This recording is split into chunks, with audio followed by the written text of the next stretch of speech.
Een 55 jaar sluit het park Snein definitief het stek. De soort mensen wilden nog één keer hinnen. Verschillende generaties hebben hier een protte willen horen.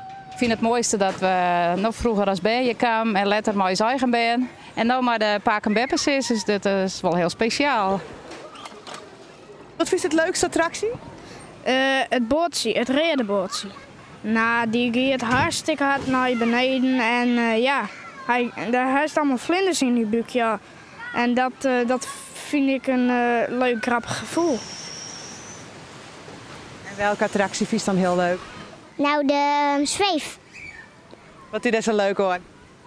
Omdat die dan heel erg hard gaat en dat vind ik heel leuk.